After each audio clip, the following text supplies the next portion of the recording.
In this module, we're going to see how to change backdrops. This is useful if you are creating like a multi-level game or you want to have like a title screen for your story. So it also has a starter project. So you go to my class, Introduction to Scratch, and the starter project is this one, starter project, another backdrop. Say inside and remember to remix.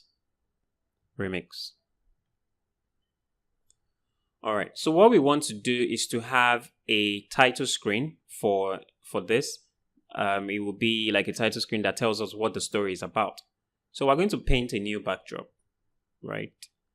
And let's call it a story about friendship, right? So I can just use the text, a story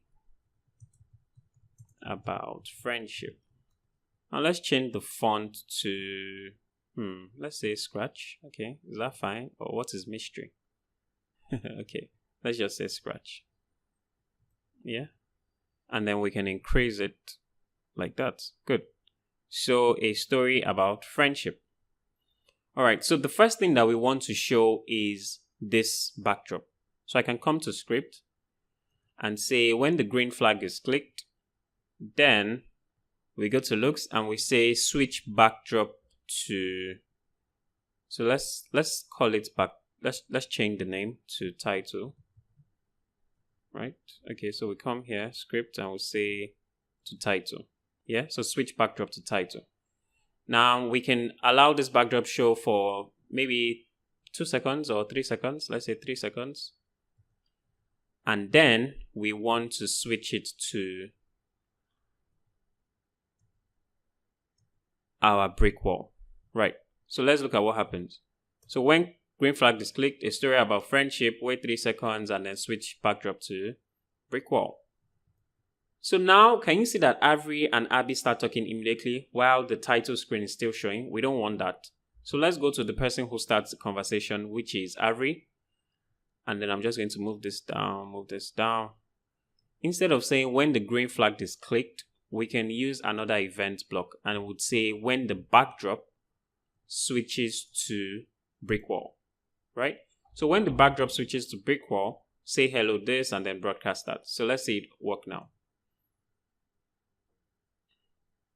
Aha, so can you see that she only starts talking after the backdrop has changed? But there's something else. Avery and Abby are also showing on the backdrop. Well, you could want that or maybe you don't want that. So in my case, I don't want them to show until the brick wall shows.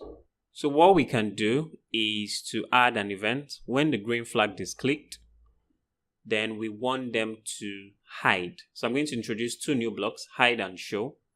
So I want them to hide. I'm just going to copy this and put it also for Abby, right? But then they should show when the backdrop switches to brick wall, right? So I'm just going to put this at the top. So what's going to happen is when the green flag is clicked, they wouldn't show, the characters will not be showing. But then once the backdrop switches to brick wall, then Avery would show, and we need to make sure Abby also shows.